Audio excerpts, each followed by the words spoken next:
we start over looking for speakers that would be of interest, something that we can learn about. It's always an extra special draw if we have someone from our own community that we know, and that's certainly the case tonight. Chad did not give me a bio of himself. He said, they all know me, and I said, well, I'm sure you're going to explain, introduce yourself, but please join me in welcoming Chad Ingels, who is our state representative.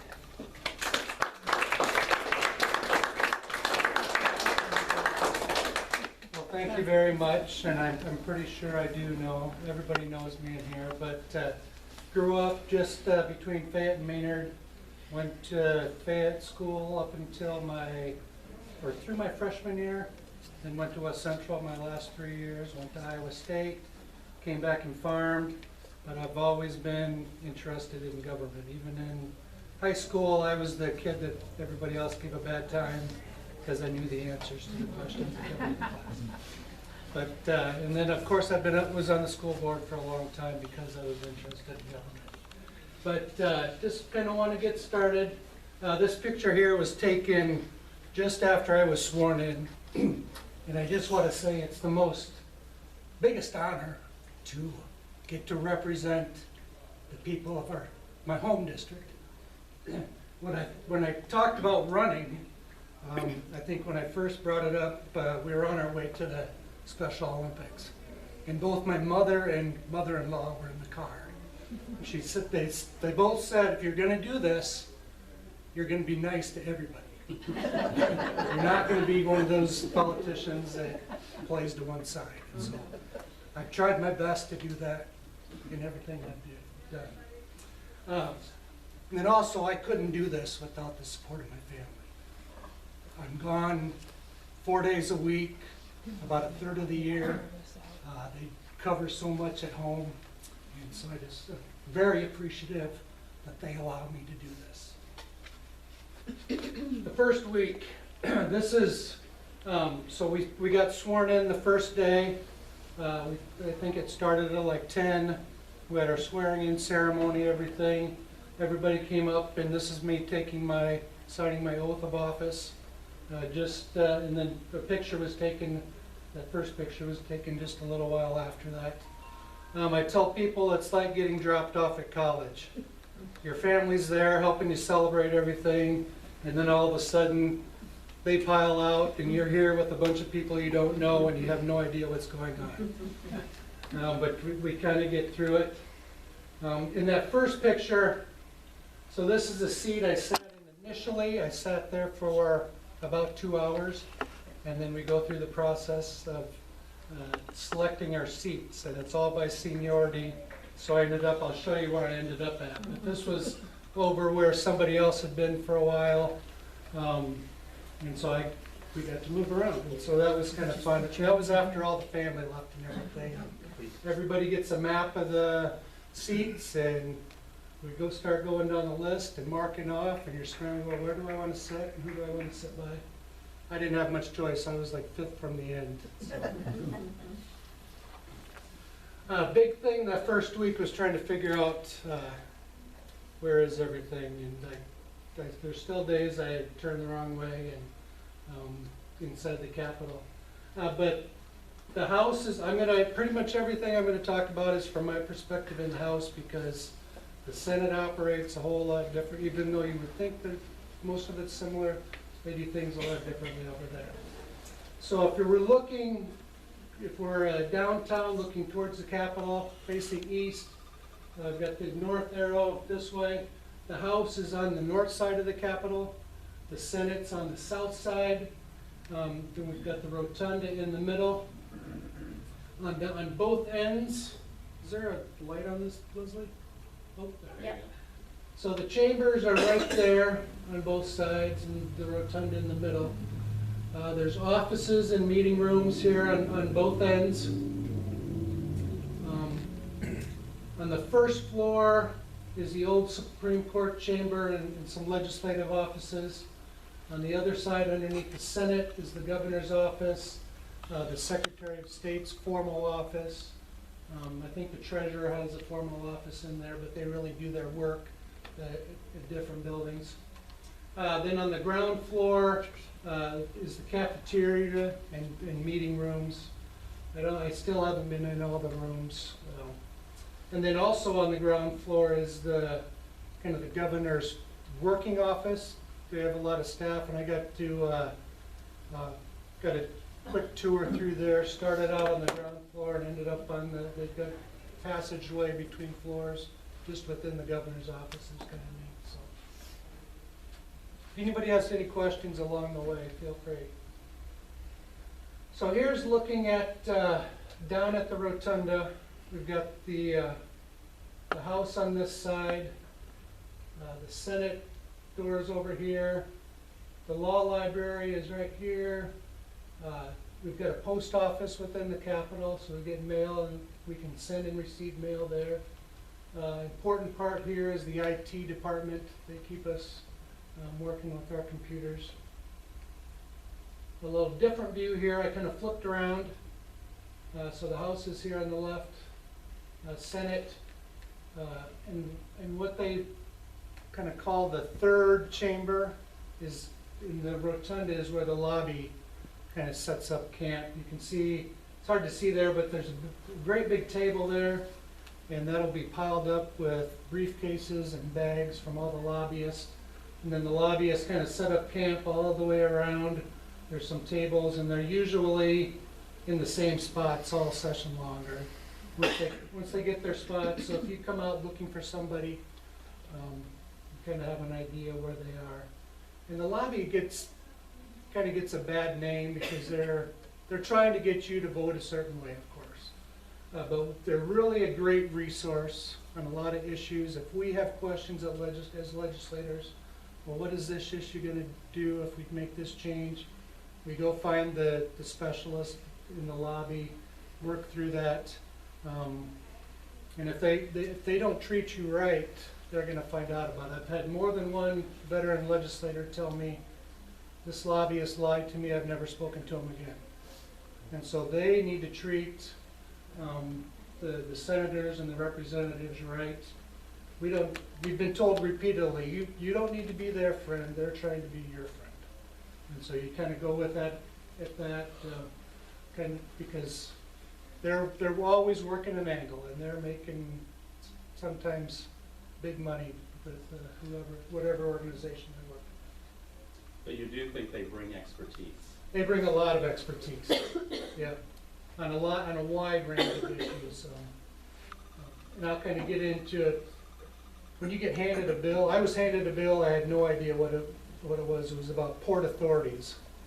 I didn't even know we had port authorities in Iowa. They wanted to make some changes to that. I found the lobbyist that knew about that, or kind of brought the issue to the state. Sat down with him for a half an hour, and he walked me right through what they were, what the reasoning was for the change.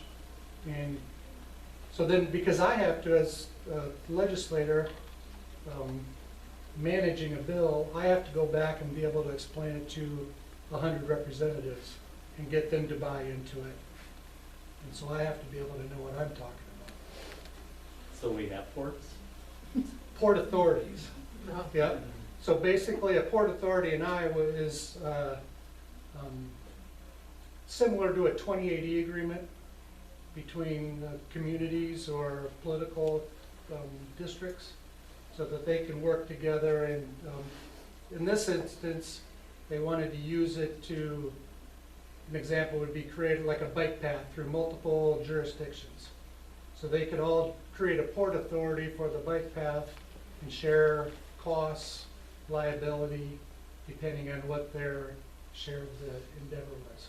So that's how it's used in Iowa. This is the House chamber. The Senate is basically the same size, but it's a little shorter in the back, but they have half as many seats. So there's 50 seats in the Senate, 100 seats in the House. The Speaker sits up here. The House Chief Clerk sits in here, and her staff. So when we're working on bills, she's managing stuff all along, keeping whoever's in the Speaker's seat doing the process as it should. There's doors back here, these go back out to the back. We've got the majority leader and speaker's offices back here on this side. Out on the back on that side is the chief's clerk's office, and I'm not even sure how big her staff is. I think it's about a half a dozen that works for the chief clerk.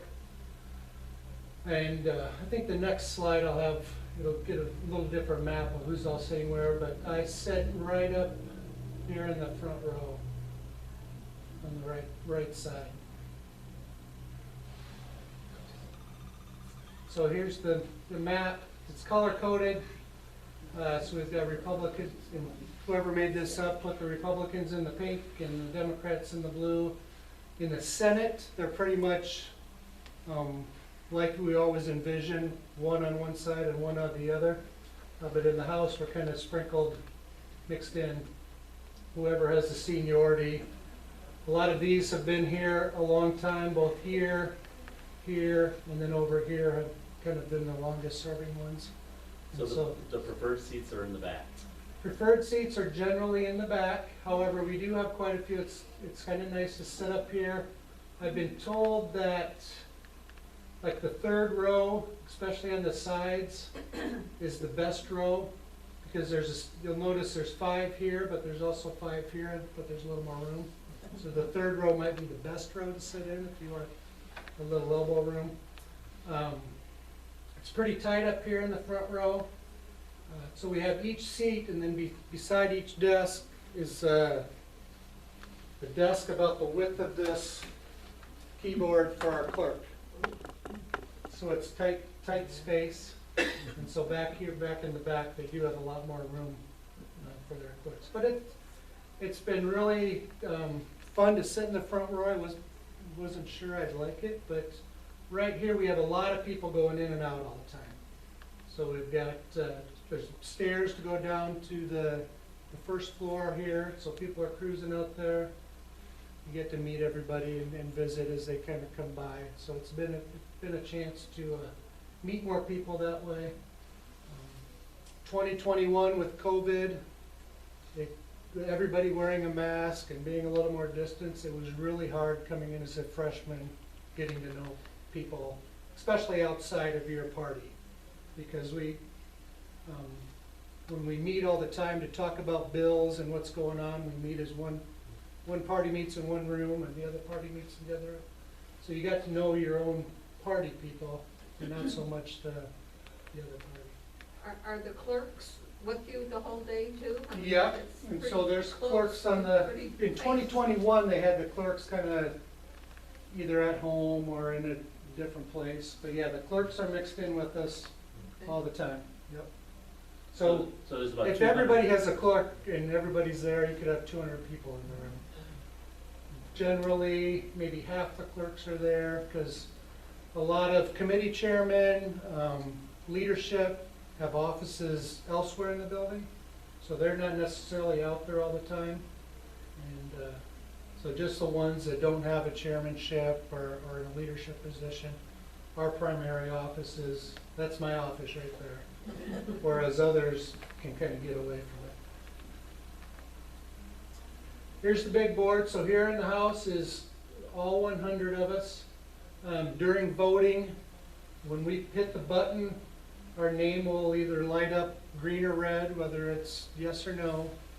If we want to speak, we'll hit the mic, and I'll show you here in a minute what those buttons look like. But if we want to speak, there will be a little blue R that shows up by our name. If we're speaking, our name will turn yellow, and they control that all up at the speaker's desk. So we can't just hit a button and our mic works. We have to wait till they turn it on. And that really kind of controls the situation, because in a great big room like that, if somebody's talking across the way without their mic, you can't hear them at all. But as soon as that mic turns on. And then during that whole first week, we had a lot of ceremony, both at the beginning of both sessions. So a General Assembly is 2 sessions, but we hear from the governor the first week. We hear from the commander of the National Guard, and then the chief judge of the Supreme Court. So we have those big speeches. And since we have the big room, the clerks get kicked out and all the senators come and sit with us. But being in the front row, the cameras are right there. If you happen to watch the news the last couple of years when they have the governor's speech, we're right in the front row and you see the camera right at you and you try not to make a weird face and they still catch you with a weird face. Try not to roll your eyes when your colleague's phone goes off next to you. Yeah, so that's kind of fun, being up close to having all that happen.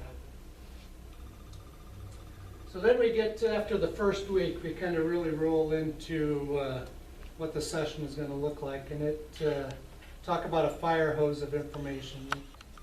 I never in my whole life have just kind of sat and listened and watched for almost a month, still trying to figure out what was going on. But so a General Assembly, we were the 89th General Assembly. It's 2 sessions. The first session is 110 days, and they start counting. So last year started, it was January 11th. So every day, January 11th plus 110 days got us to, I think that says April 30th or something like that was supposed to be. The second year of a session is just 100 days. They cut 10 days off and then kind of accelerate everything.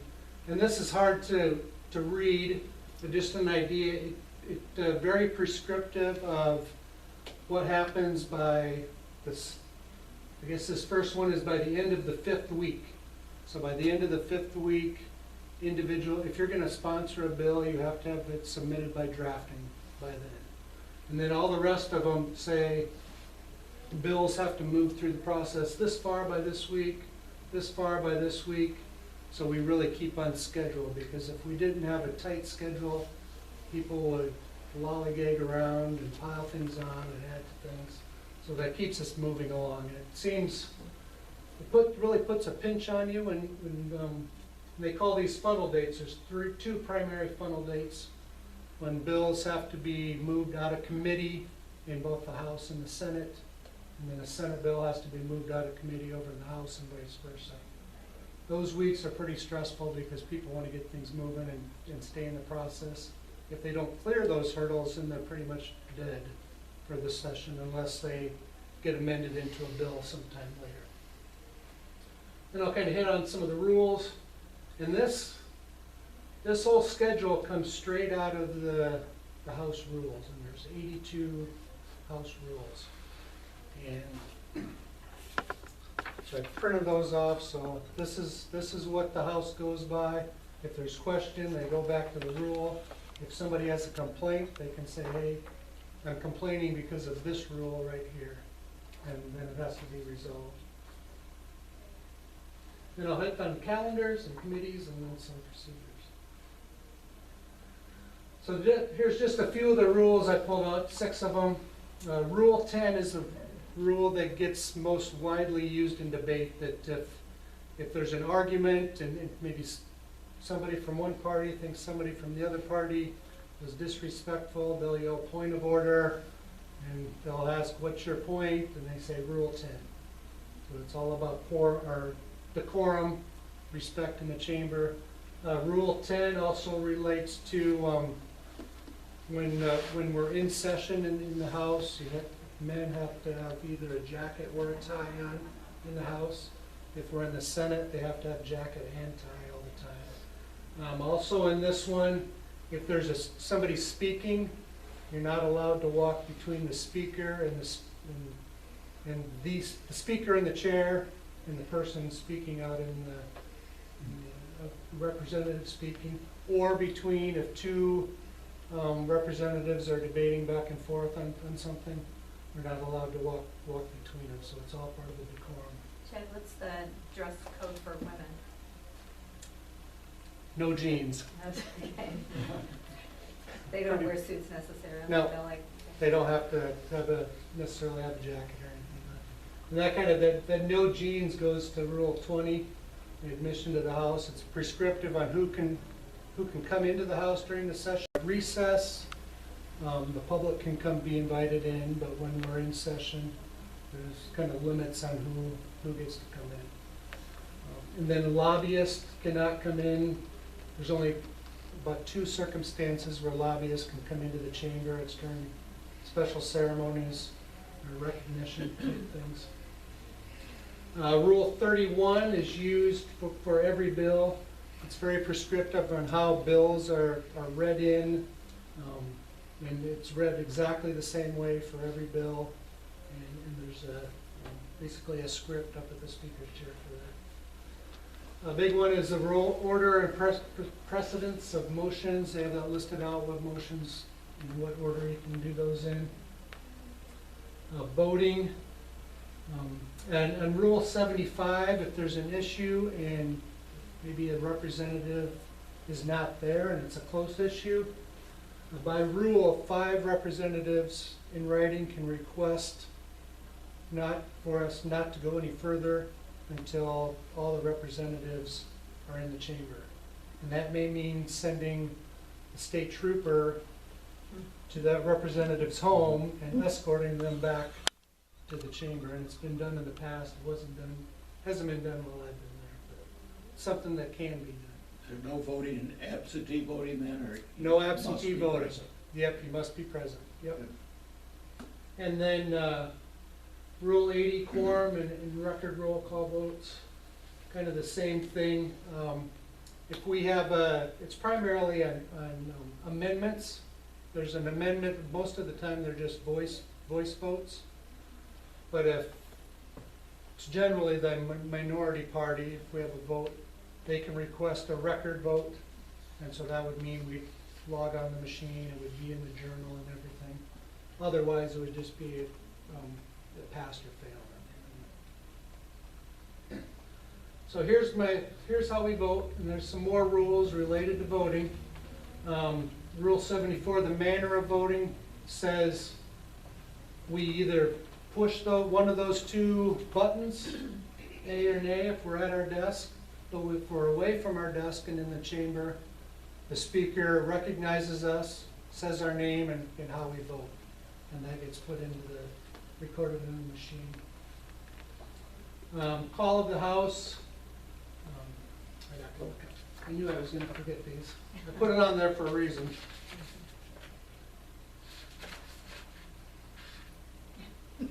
Cameron realized you I know my forgot. glasses are back there. Oh, I misspoke on that one. The call of the House is where the representatives can request everybody be there. And then the method of calling.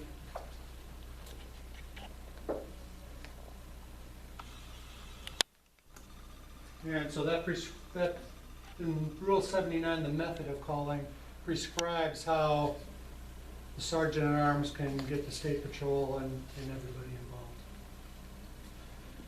Generally, so we vote if we're either at our desk or the speaker records our vote, and then at some point they'll say, voting machine is closed.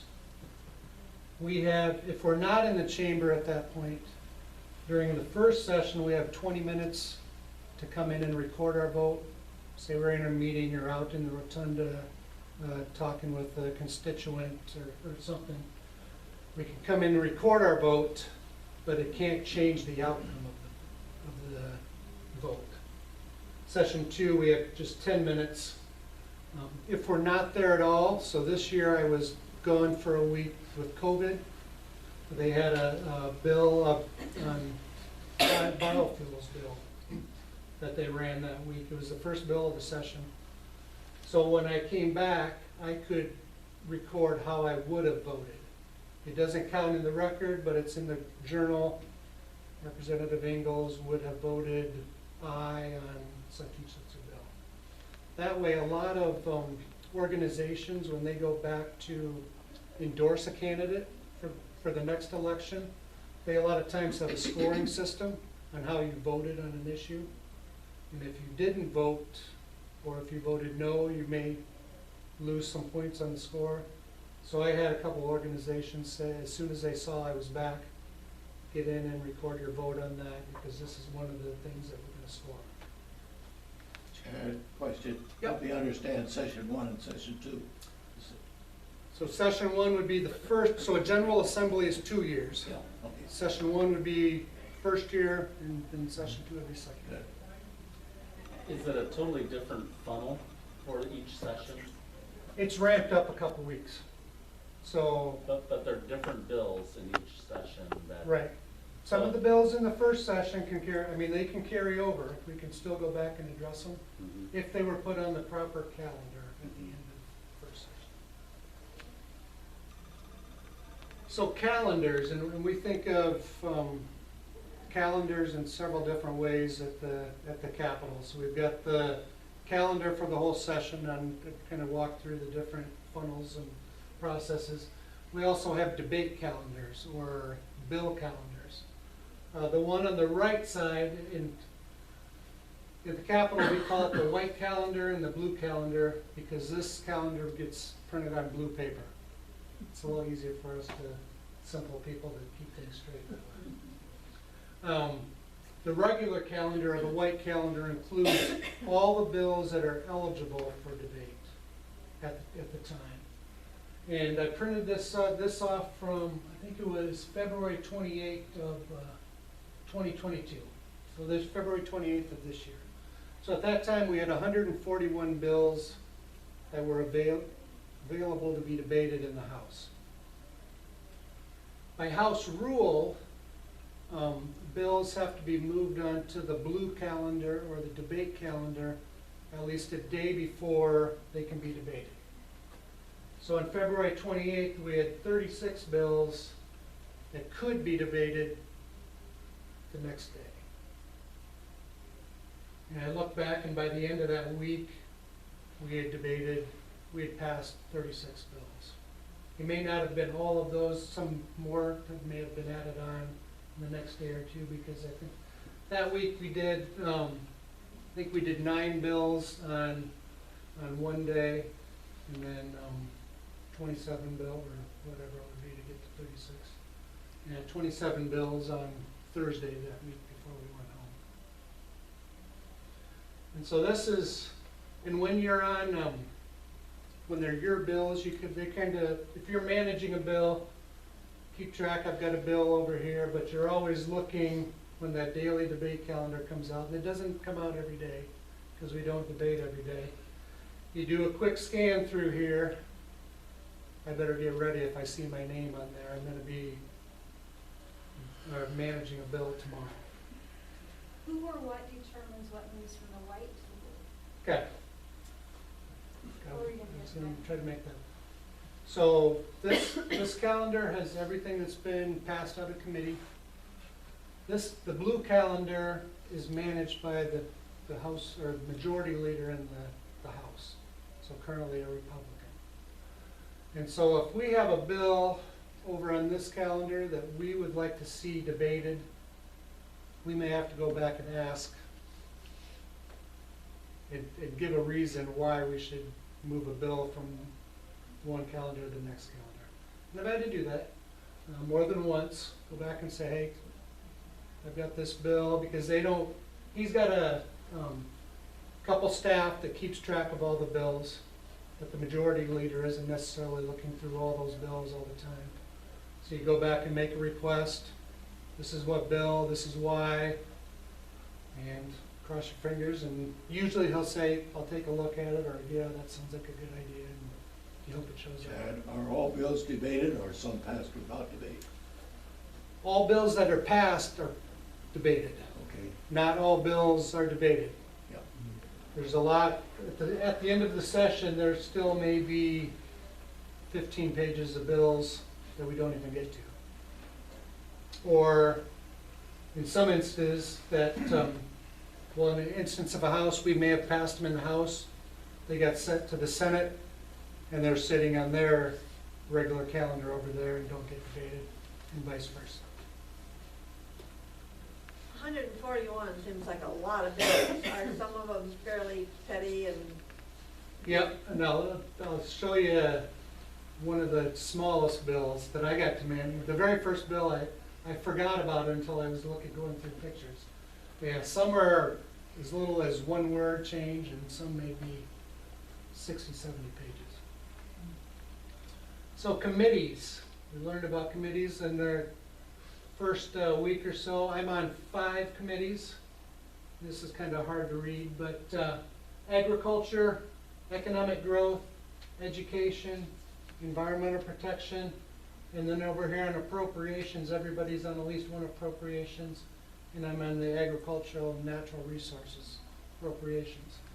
On these regular standing committees, there's generally between 17 and 23 members on a committee. Majority party has a couple more members than minority party on each committee. On these appropriations committee, on our ag and natural resources, we just have 9 on that. And that's kind of similar for the other ones too. One, and I just pulled this straight off the legislative website, and it's kind of a political nerd. I used to kind of follow the legislative website, go on and look around. But once we get to the Capitol, we use the exact same platform that the public uses. Everything's exactly the same. There's only one little area that we can log in differently to do stuff, file drafting for bills, do kind of HR stuff on there. But everything else is wide open to the public. You can see exactly what's going on. But an interesting thing up here, so this is the 89th General Assembly, all the standing committees for that. There's a little green dot over here, and it's easier to see on the computer than on the screen. If I hit that dot, it gives a drop down, and I can look at the committees for every General Assembly that's ever been had in Iowa. So this is actually the committees from the first General Assembly, November from 1838 to November of 1839. In those committees, there's only one committee that has the same name, and that's the judiciary. All of the rest of them have changed names over time. But and we can do the same thing. We can look up all the representatives that have ever been from Fayette County or the different districts they represent, and just a tremendous amount of information on the website. So when you say website, that's IA.leg? I'll show it at the very end. Yep. So this is the first bill I floor managed. The day it was February 10th, so just right at a month I've been there, and it's all baptism by fire. You just get handed a bill. You can ask all the questions you want, but there's nobody's really telling you this is how you walk through the process. And I'll kind of walk you through the process here in a little bit. But so this was I'll show you a video here in a second. I'll sneak back there. So that's me managing the bill on the floor, and then the vote on the right side. It was unanimous, so all green lights, no red lights. So you must have did a good job. I did very good. But another very cool thing about the website, so when I looked at that picture, I zoomed up on it. Well, what bill was that? Because I didn't remember necessarily having that bill as my first one. So I looked it up on the website, and it's hard to see here, but I put the bill number, House File 388. And then I can go back, go down here, bring it up. Every bill, you can go back and look at the debate for every bill. And so this kind of, I tried to back it up just a little bit at home, but it was kind of jumping around on me. So they kind of cut off the beginning of it, but what happens is the speaker will come to me and say, Representative Ingels from Fayette is called up for House File 388. I stand up and kind of introduce the bill. So at this point, I've started introducing it. And the second is to encourage establishment of regional councils. These duties are being done by other entities in government, so they are redundant. That's my opening remarks. Is there discussion? The chair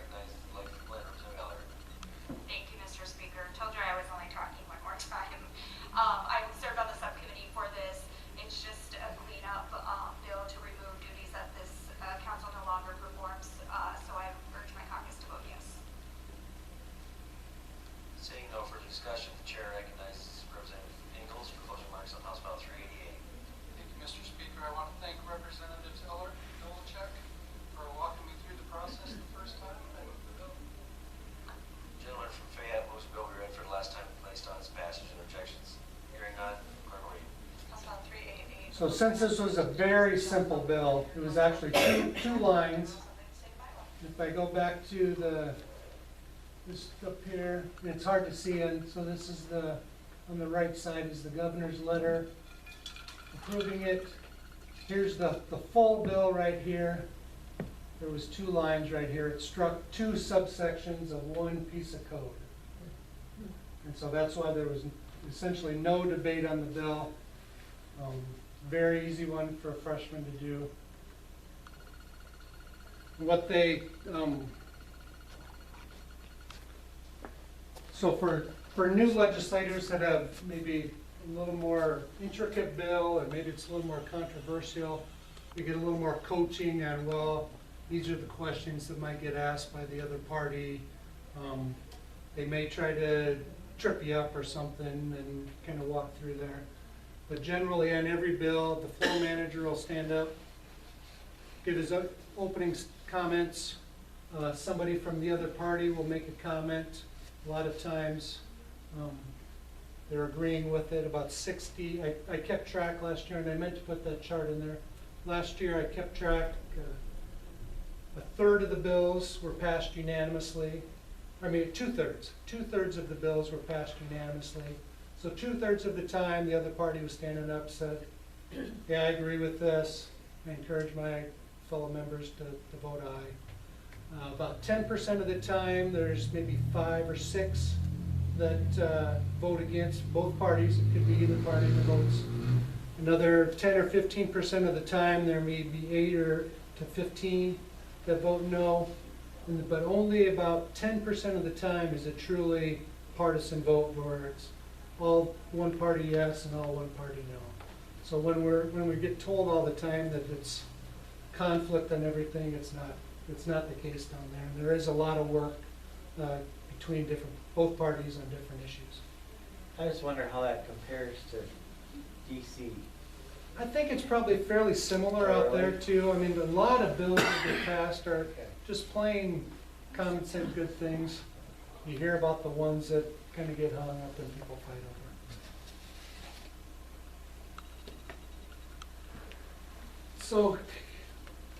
So caucus, and caucus is when the two parties go separately and meet about what's going to happen.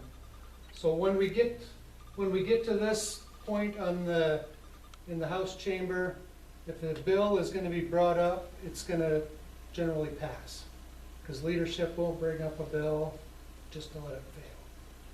But before we do that, both parties go their separate ways.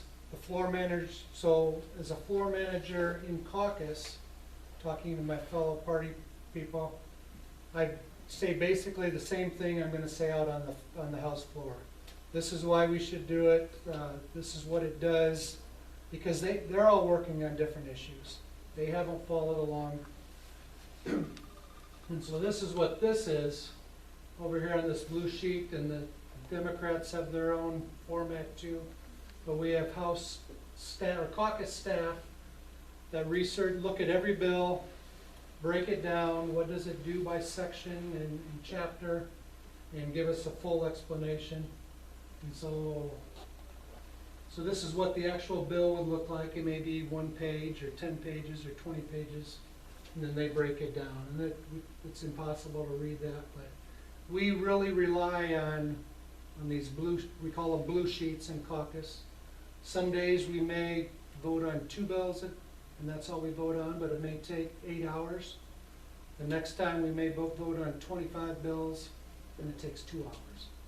So those days when we walk into caucus and they give you a packet this thick, we know we're going to do a lot of bills, but there's probably not going to be a lot of dispute between the parties. Page, those are going to be long debates. Ted, at what point in time in development bill is it subject to amendment? So we can amend a bill, and I'll talk a little bit about this, pretty much every step of the way. So if we have a subcommittee on it, and people have some good ideas to change it, we can add changes in there before it goes back to the full committee. And then within committee, if somebody wants to bring an amendment there, we can change it there. or it can be changed on the House floor. So pretty much every step of the way. But then if it's amended, it has to go back and come through the Now, process. only if, say we pass a bill out of the House and it goes to the Senate and they amend it, then it has to come back to us. Okay. And here's another learn by doing. So for freshmen, speaker gets a kick out of putting freshmen up in the speaker's chair and let them run the show in the morning. So when we gavel in the morning, and I should have talked about this earlier, so we start the week on Monday at 1 o'clock. We gavel in, and generally that lasts about 5 minutes. We gavel in, do the prayer, do the pledge. They may read in some bills, but we may adjourn right then and then go do committee things for the rest of the day. On Tuesday, Wednesday, and Thursday, we gavel in at 8:30. Do the same thing, prayer, pledge. They may read in some bills. People may have introductions they do. We can only do introductions and announcements at that point of the day. Then we may adjourn at that point and just do committee things the rest of the day, or we may recess until a specific time, and then we come back. Then we may come back and do some debate that day. At that time, we may just stand at ease because things are kind of in the process. We just kind of get our ducks in a row, and we'll come back and do some debate. But they like to give the freshmen an opportunity to get the full experience because when you're sitting out in the cheap seats, it looks really easy, and you can see where people trip up.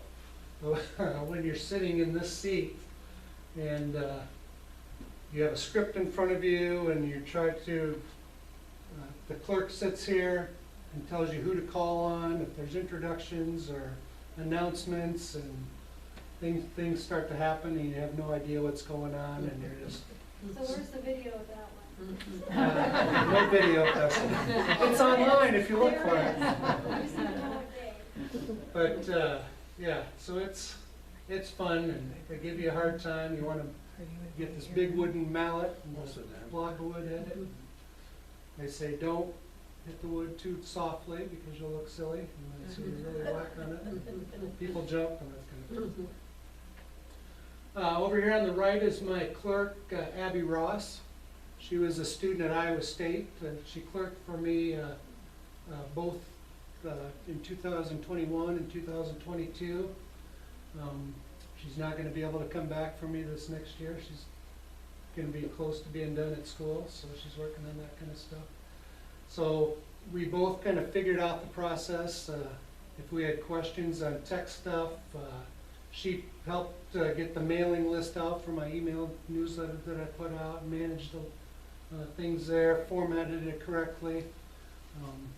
But if I couldn't find the answer, I'd ask her if she knew, and she'd run back and ask somebody, and she always got an answer. But, so they're pretty valuable, the clerks are.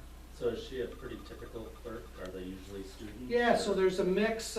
Some have their spouses do it if they're retired or whatever. Some students, some that may have graduated and just like government and wanted to do this to kind of fill a gap. I don't know how they do it, but there's a husband and a wife that are both clerks. And this last year, they had 2 of their daughters were clerking too. Wow. And I mean, they're not making big money. I don't know what else they're doing, but. Having lots of conversations at home, I bet. Yeah, exactly. Family affair. But yeah, there's all different kinds of clerks, and there's we currently have, our youngest member was still a student at UNI when he was elected, but he had been a clerk previously, ran for the legislature, still had 1 semester left at UNI, took that semester off and then graduated in the fall, but he was just 23 when he was elected, so. And the next youngest one was a student at Drake when he was elected, still living in the fraternity house, and was a state representative. So. What's the minimum age? Minimum age is 21 by rule. He's 23 now, so I think he was 21. He was 22 when he was And then pages. Pages are high school juniors and seniors that apply to become part of the program, and what they're a lot gophers for the representatives primarily. They pass out all the paperwork in the morning, clean up at night, run messages in and out. So if somebody comes to the door and wants to see me, they come and bring the message in. They pretty much do what, if we're in debate and somebody wants a can of pop, they'll run down to the vending machine and get them a can of pop or whatever. So they do a lot of things. They do a lot of sitting around, but they do a lot of things too. They're kind of on the beck and call. But if you know of anybody, the application is open through, I think, the middle of October for this coming session.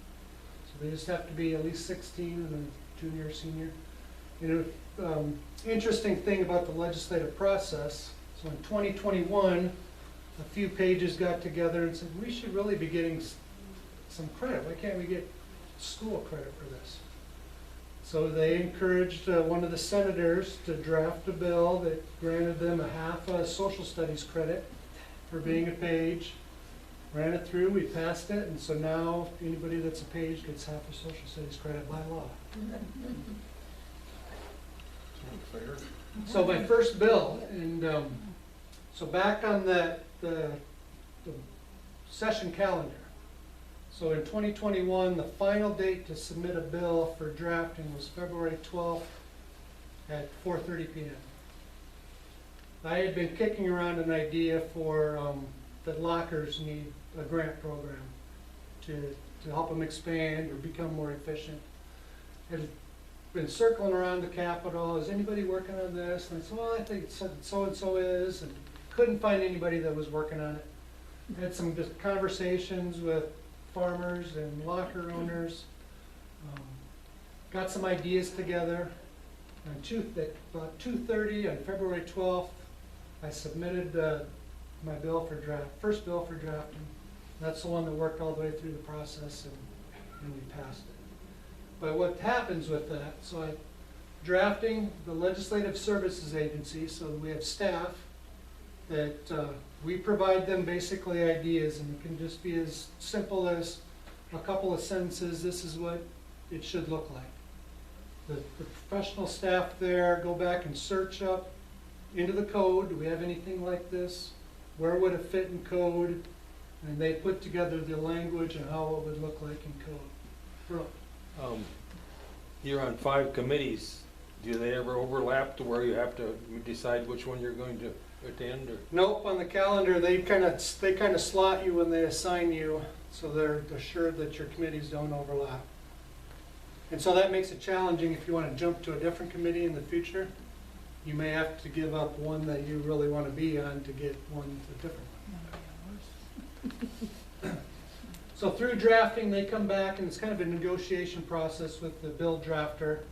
They come back with their interpretation of what you wanted. And they say, well, could we change it this way? I've got this idea. Once you come to an agreement, you push basically yes on the computer, the button that says okay, okay. They get you copies of the bill. And then we go back and take 12 copies. It's very prescriptive again. We've got to turn in 12 copies of the bill for all their different things they have to do with it. Back to the chief clerk's office, put that in. It then gets read in at the beginning of some day of session, generally the next day after you file it, that gets read into the House Journal. Once it's read in, the speaker assigns it to a committee. So this bill went to Economic Growth, which I sat on that committee. Once it's in committee, the committee chairman has control of it. And they can either say, I don't really like the idea, and stick it in their drawer and nobody ever sees it again. Or you hope, if it's your bill, they'll assign a subcommittee. And so I was chairman of the subcommittee, and it's 3 people. It's 2 people of the majority party and 1 person of the minority party. And pretty quickly, generally within a couple of days, we set a subcommittee time, and this is where the public can come in and comment on the bill. And that can be either lobbyists that are there all the time come in, or you and I could go in and we have a vested interest in that bill and would like to talk about it. And it's really a conversation between the three people that are on the subcommittee and whoever came to the subcommittee meeting. And at that point, we get ideas, so like Bob asked, can it be amended? So without even a formal amendment, we can go back and change the language in that bill to bring it back to committee. And so then, if it passes out of subcommittee and it just needs 2 yeses, goes back to committee. Committees meet 1 or 2 times a week for the first 2/3 of session. Come back to committee, if the committee chairman allows it to be brought up, and they can once again sit on it. I had a bill that I sponsored. The committee chairman said, well, I'll let you have a subcommittee, but that's as far as it's gonna go, so we did that. And it went in the drawer, and that happens. So we'll have a committee meeting. We'll break up before those committee meetings into our caucuses, small caucuses, so you may just have 11 of your party sitting there visiting about it, and the other party has their 9 people that have visited about it, come back together. Amendments can be brought up at that time for it, we can change it.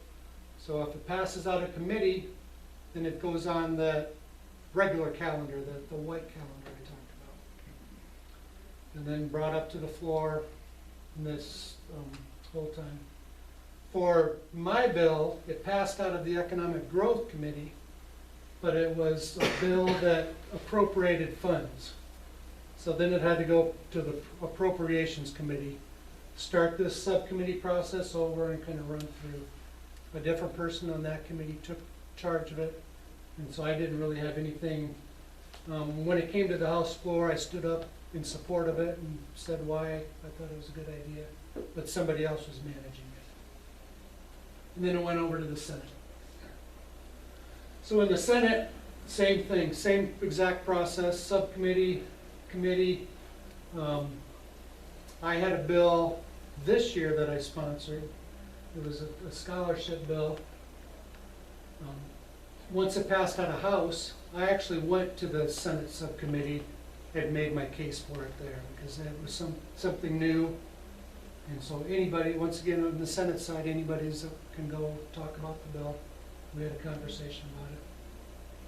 You know, all the way through. If the Senate amendment, or if the Senate does not amend it, it goes to the governor. If they do amend it, it comes back to the House. And in the House, we can either say yes or no. If we say yes, we pass it, it goes to the governor. If we say no, we kick it back to the Senate, and they can either say, well, okay, we'll go along with you, or they can say no, and then we'd have a conference committee about it. We haven't had any conference committees the last couple of years.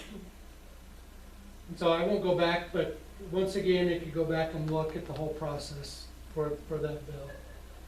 And with that bill, within a year, we went through the process that the Iowa Economic Development Authority created the rules for that grant program, got them out, awarded the grants, and this was the governor saying we only had money to award 15 grants through the state funds, but we got some federal funding, and we're going to award all the eligible grantees with federal funds.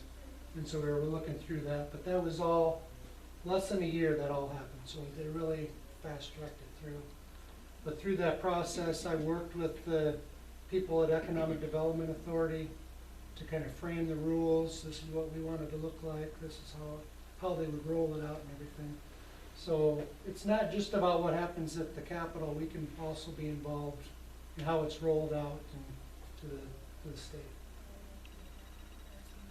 Do a lot of learning about the issues, whether at the Capitol. We have lots of groups come in, schools. This gentleman, the Iowa Honeybee Association, was at the Capitol one day. He had a hive there, and I spent probably 20 minutes there just talking through the whole process with them. This group here is leaders from the Iowa Pork Producers Association, came and sat down with 3 or 4 legislators and we talked through the issues. University of Iowa REACH program came as part of the University of Iowa Day, and I got a chance to visit with them. Also do some learning about the issues back home or across the state. Here I was at NICC learning about their programs. Since I was involved with the lockers, I wanted to find out, well, what's the inspection process at the lockers? So Department of Ag set up a time that I could follow the whole process through the locker and their inspections. Here, meeting with the group of cattlemen that had come to Des Moines, meeting at their hotel before they headed up to the Capitol. And then here at the vet lab at Iowa State University, kind of learning about their lab. They want, are looking for funding to build a new lab to replace one that's out of date. We get a lot of time to sit around sometimes. There's a lot of times we're very busy and there's a lot of times we're not very busy. And so I post on Twitter and Instagram quite often. And so here I was sitting in my seat and I noticed there were 3 light bulbs out up here. I posted that on Twitter, and the chief clerk is on Twitter and said something to me. She said, well, do you want to learn how they change those? And so I got to go upstairs and learn how they change them. It's a two-man job. So you got to go through this little door here and in here. They've got to have a spotter down below to tell them which light is out and the whole process. You get kind of the, if you ask dumb questions, sometimes you get to find out the answers. We also have a lot of Capitol visitors. My favorite ones are the family that comes. 2 of my kids have got to say the Pledge of Allegiance at the beginning of the day. The governor is, whether you think her politics are right or wrong, she has been very open when I've requested somebody get to come see her. And she takes time to visit with us, and is good, not just for family, but I've taken groups in to visit with her as well. We've had 4-H groups come down. This group is a pork producers leadership group, so young people from all the state. We got invited. Since I was on the ag committee and a hog producer, got to have dinner with them the night before, and then they came to the Capitol. Took them up to the top of the dome. Here's the governor talking with some Girl Scouts from Stanley. They came down, and this was a day that we literally I had nothing going on. I spent probably 2 hours with these girls. We went up in the top of the Capitol. We went down in the tunnels and spent time with the governor. We got a behind-the-scenes tour of her offices downstairs, and so their leader knew the agriculture policy person for the governor, and so that got us in a little further than maybe normal. And we have some friends that show up at the Capitol too. If you know remember Dan Cox from Westgate? That's him and his wife, and they had a couple foreign exchange students. Joe Miller was down at the doing some law enforcement training, so he stopped at the Capitol and got a little tour. Lots of things to see down there. I'm used to getting up early in the morning to do chores at home and do things, so, and we don't start till 8:30. So I've gotten in the habit, get out and find things. I did not know we had a Liberty Bell model at the Capitol grounds. We've also got a Statue of Liberty at the Capitol grounds. This is the top of the dome. Here's a protest of some kind. I can't remember what the protest was down in the rotunda. On the first floor, they can have, as long as they register, they can come in and protest or have their organization. They can't come up and do any protesting or anything up on the second floor where we're trying to do business. And if you're down there, don't miss the law library. Take a librarian to the law library. She starts digging right in. Always a librarian. But I welcome anybody to come down. It's your capital. I just get to work there. And so come down anytime. We'll get you a tour, show you around. But always, if you have any questions on what's going on, there's the website. Click on it, play around. You can. I thought about doing more on the website here, but you can get lost pretty quick. That's kind of all I had, unless you had questions. Any more questions? I'm curious about the boundaries after the census. Yep. Did you guys have a impact in how the board of? Right. So every 10 years after the census, we do redistricting. I actually have the map over on the new map over on the table on the way out. So currently I represent most of Buchanan County and the southern half of Fayette County. So kind of not Fayette, but everything south of Fayette. And then every town in Buchanan County except Rowell. After the change, I'll pick up most of Fayette County, so all except for the top row of townships. So Wacoma, Claremont, I don't have. St. Lucas, I don't have. Everything south. And then I lose the southern half of Buchanan County in Independence. So if you think everything north of Independence, but not Independence, I mean right to the city boundary. And then also the north and east part of Blackhawk County. So Dunkerton and everything north, right on the north edge of Waterloo. And then that boundary will stay in place for 10 years. It starts when? The new one would be, the new boundary is this year, so.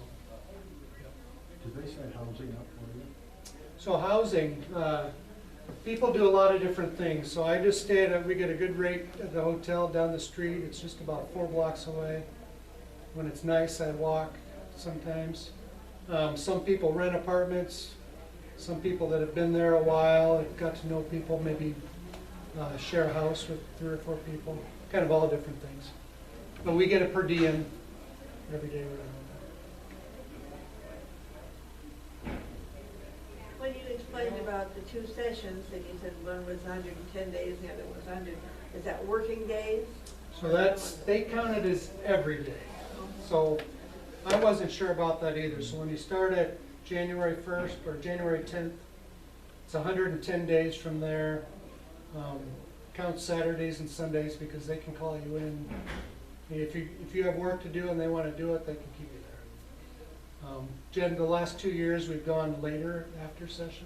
That's when our per diem runs out at the end of 110 days. So if we're there longer, we have to pay for cover everything afterward.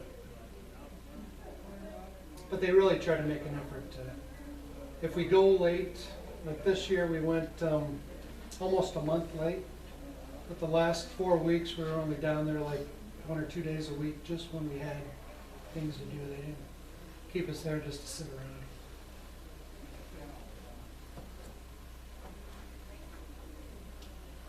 Ted, did your grandfather serve in the legislature? Nope. Jay Fred? I No, thought he Jay didn't. Fred did, Tom. No, he was involved in Farm Bureau quite a bit. Yes.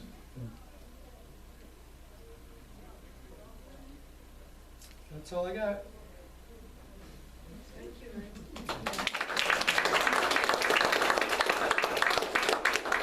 One thing I did forget to point out over here on, so this is the laws of Iowa, the stack.